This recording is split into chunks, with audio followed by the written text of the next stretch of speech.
7:19 en la línea el senador Javier Corral, secretario de la Comisión de Radio y Televisión y Cinematografía en la Cámara Alta. Javier, ¿cómo te va? Primitivo, un gusto saludarte y por supuesto saludar a todo el público. Igualmente, Javier, platicábamos hace unos minutos con Rubén Moreira, el diputado y coordinador parlamentario del PRI allá en San Lázaro, y él decía que esta facultad o esta posibilidad que se abre al exigir la presentación de la CURP para realizar diversos trámites o para solicitar diversos servicios, como por ejemplo la contratación de la telefonía celular, abre la posibilidad para ubicar y geolocalizar a cualquier persona sin orden judicial. Y bueno, eso también abre las puertas a un estado policíaco. ¿Qué opinas? ¿Qué respondes tú a estas declaraciones? Es una revoltura de cosas lo que ha dicho Moreira, por lo que me estoy enterando, porque en la CURP, la Ley de Telecomunicaciones, no se dice eso, ni tiene que ver con la CURP biométrica, que eso está en otra ley, en la Ley de Inteligencia. Debo decirte que lo único que se establece en la Ley de Telecomunicaciones y Radiodifusión, en un transitorio, es la obligación que tendrán los operadores de telecomunicaciones de solicitar a quien compra un chip para poder operar un dispositivo móvil telefónico una identificación para asegurarnos que todas las líneas telefónicas, Primitivo, estén asociadas a una persona. Con relación al tema de la geolocalización, debo decirte que este es un artículo que tiene en nuestro país 10 años vigente, porque no se ha modificado en forma alguna la redacción en la nueva ley de cómo está actualmente.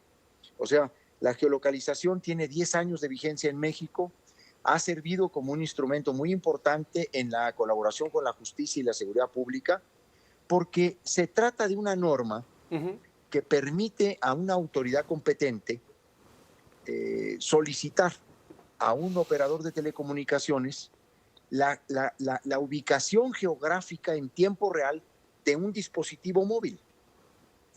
Y esta disposición está condicionada a que se realice en términos de las leyes aplicables. Y una de las leyes aplicables, pues, ni más ni menos, es el Código Nacional de Procedimientos Penales, que en el artículo 303 obliga a que una vez que la autoridad solicita al operador una búsqueda por geolocalización en tiempo real, tiene que ratificar esa solicitud ante un juez de control para su autorización por lo menos 48 horas después, a lo más 48 horas después. Y en ese sentido, no es tal que no tenga un control judicial. Lo tiene, pero lo tiene 48 horas después. ¿Por qué? Porque imagínate que en tratándose de un secuestro, de una desaparición, mandemos a ese trámite burocrático, ¿no? A ver si el juez está en ese momento, y entonces dificultaríamos o pondríamos en riesgo pues no solamente la libertad, sino en ocasiones la vida de una persona. Este mecanismo, además, fue sancionado por la Suprema Corte de Justicia de la Nación. Entonces, allá en el 2014, como ahora, algunas voces expresaron su preocupación por la geolocalización, pero mucho más por el tema del almacenamiento de datos. Claro. Y entonces fueron a la Corte y en un procedimiento de amparo indirecto,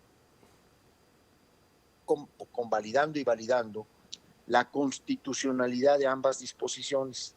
¿Por qué? Porque lo contextualizó en un marco de la seguridad pública, de la persecución de delitos de alto impacto. Entonces, yo lamento muchísimo que de la magnificación estén pasando ahora a la distorsión informativa, a la mentira, incluso a la obcecación. ¿Por qué? Porque la reforma en telecomunicaciones, Primitivo, tuvo un ajuste mayor, y que la oposición no sepa ni siquiera reconocer cuando el gobierno rectifica, pues la verdad deja un antecedente muy, muy lamentable, pierde credibilidad moral, pierde toda fuerza política, pero también pues termina dándole una inutilidad al diálogo, al intercambio de ideas, a los conversatorios, a las propuestas. Eso te iba a preguntar, Javier. Tú Sí. organizaste los conversatorios. ¿Qué tanto de lo vertido ahí se tomó para modificar esta reforma? Todo lo que ha sido señalado como preocupación todo lo que incluso aquellas expresiones de manera indirecta podían significar o interpretarse como mecanismo de pérdida, se eliminó. A ver, estamos perdiendo la comunicación, Javier. Vamos sí, a tratar de retomar el enlace porque de repente como que se corta mucho lo que estás diciendo y no alcanzamos a entender, y es muy importante pues conocer el punto de vista de, pues, del propio senador Javier Corral, pues en torno a todo lo que se ha dicho, porque ciertamente hay posturas muy encontradas, y lo que queremos saber es encontrar los justos medios. ¿Hasta qué punto estas reformas o la ley federal de telecomunicaciones va a ayudar a, pues, mejorar las condiciones de los mexicanos en cuestiones, por ejemplo, de la brecha digital, o en cuestiones de seguridad también, por supuesto, en cuestión de regular a los diferentes entes que operan las plataformas y también los medios de comunicación de todo tipo, y hasta dónde sí hay una posibilidad de vulnerar las garantías individuales. Como siempre ocurre en estos casos, bueno, pues se dan estas discusiones, y en esta situación lo que hemos visto en los últimos días es una discusión muy álgida. ¿Podemos hacer una pausa y regresar con el senador Javier Corral? ¿Sí? Bueno, pues vamos a un corte y regresamos. 7:30, retomamos la comunicación con el senador Javier Corral, secretario de la Comisión de Radio y Televisión y Cinematografía. Javier, nos platicabas el efecto o las aportaciones que se dieron en los conversatorios que tú organizaste para modificar la propuesta que se había enviado originalmente. Sí, no sé si se alcanzó, Primitivo, a escuchar que habían participado 89 expertos en distintos ámbitos, desde la academia, las organizaciones sociales, obviamente la industria de la radio y la televisión, los operadores de telecomunicaciones y colegios de profesionistas, en fin.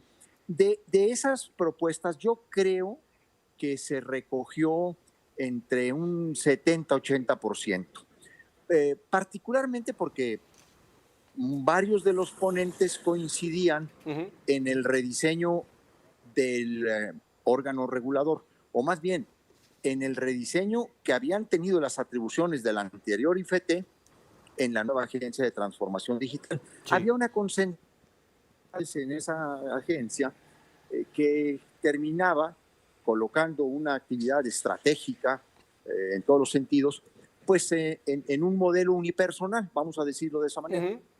Ahora hemos transitado a la construcción de un órgano regulador que tiene independencia técnica, operativa y de gestión, que es un cuerpo colegiado que estará integrado por 5 comisionados con experiencia en el sector de las telecomunicaciones, que será propuesto por la Presidenta de la República, que serán ratificados por el Senado, y que va a tener a su cargo toda la regulación de ambos sectores, tanto para el otorgamiento, la renovación, la revocación de concesiones en radio y televisión, en audio y televisión restringidos, en internet, en telefonía, en satélites. Entonces, esa parte fue una de las que con mayor intensidad se abordó en los conversatorios, y hubo muchas propuestas, incluso qué tipo de funciones y atribuciones debía tener.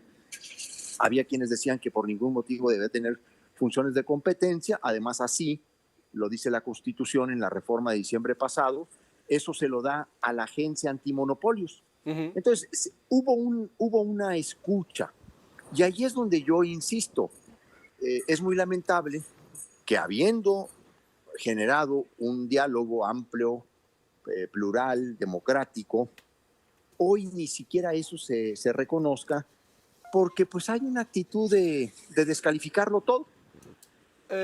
Javier, quienes critican la creación de la Comisión Reguladora de Telecomunicaciones, pues dicen que la presidenta pues llevará a mano, o el encargado, la presidenta en este caso, pero quien sea presidente de la República, tendrá la posibilidad de nombrar a los integrantes de este cuerpo colegiado. Entonces, señalan que es una autonomía simulada. ¿Qué respondes? A ver, en primer lugar, efectivamente la presidenta los va a proponer, ella los va a nombrar y el Senado los ratificará. Ese es el diseño mediante la figura de órgano desconcentrado que hoy es posible, porque, como tú sabes, se eliminó las autonomías en materia de telecomunicaciones, de competencia económica. Por supuesto que yo hubiera preferido, y así fue mi postura en el Senado el año pasado, que permanecieran las autonomías. Pero en este modelo, ese es el que va a prevalecer. Sin embargo, yo soy testigo de que quien más insistió en que se eligiera efectivamente un órgano colegiado con autonomía técnica, operativa y de gestión fue la propia presidenta, porque Correcto. ella dice y dijo, y así también lo plasmamos en el dictamen, que se tenía que privilegiar los criterios técnicos. Siempre, Primitivo, en muchas de las decisiones que el Estado toma, en el tramo final de la decisión, siempre hay discrecionalidad política. Lo que tenemos que generar o acotar lo más posible esa discrecionalidad. El que sea un órgano colegiado, el que tenga que deliberar de manera pública, en el que se puedan conocer sus decisiones, sus votaciones, hace que efectivamente el desempeño sea técnico y no político. Y bueno, aquí lo que yo podría decir es que México en este tema, se ha optado por el modelo COFETEL que teníamos cuando existía la Comisión de Comunicaciones y Transporte, la Comisión Federal de Telecomunicaciones, perdón, y que estaba adscrita a la Secretaría de Comunicaciones y Transportes, dependiente del Ejecutivo.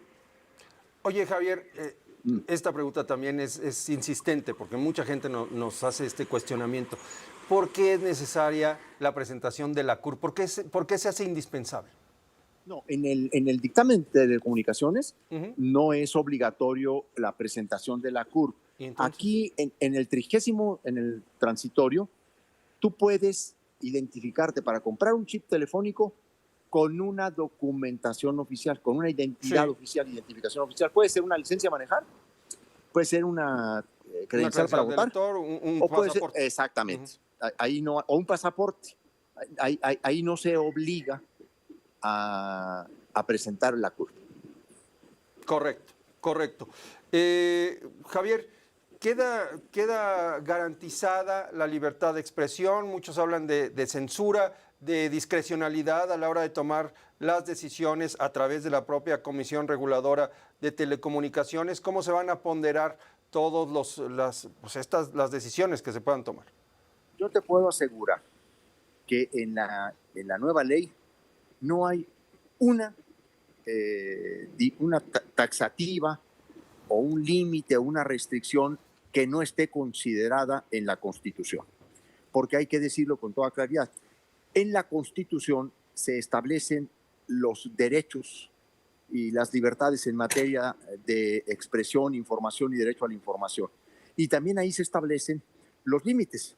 Esos son los únicos que puede reproducir la legislación. Y ir más allá de lo establecido por la Constitución la haría de suyo inconstitucional y por lo tanto inútil. No hay una sola expresión, además, que pueda constituir un mecanismo de previa censura. En todo caso, lo que está ahí planteado son sanciones ulteriores, particularmente en el caso de la suspensión precautoria de transmisiones que violenten los derechos de las audiencias.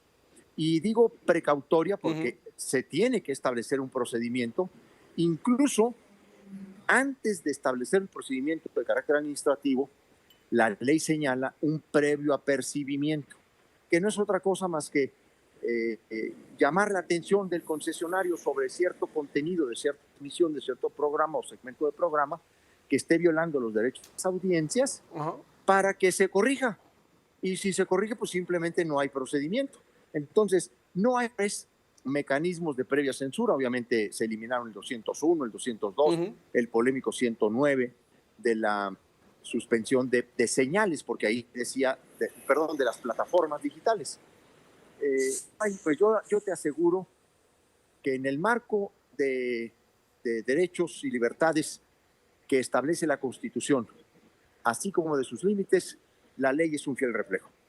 Correcto. Pues, Javier, muchas gracias. Te tengo que preguntar, perdón que abuse, pero te tengo que preguntar del caso de César Duarte. Finalmente en Estados Unidos, pues el fallo en torno a las acusaciones que tú habías hecho por la sustracción de 25 millones de dólares, el fallo fue favorable para Duarte. ¿Vas a tener que pagarle? ¿Vas a tener que indemnizarlo? Estamos ante un mentiroso, es un cínico, A ver. que ahora se pasea por Chihuahua y hasta anda en las pistas de baile y en los bares de Chihuahua,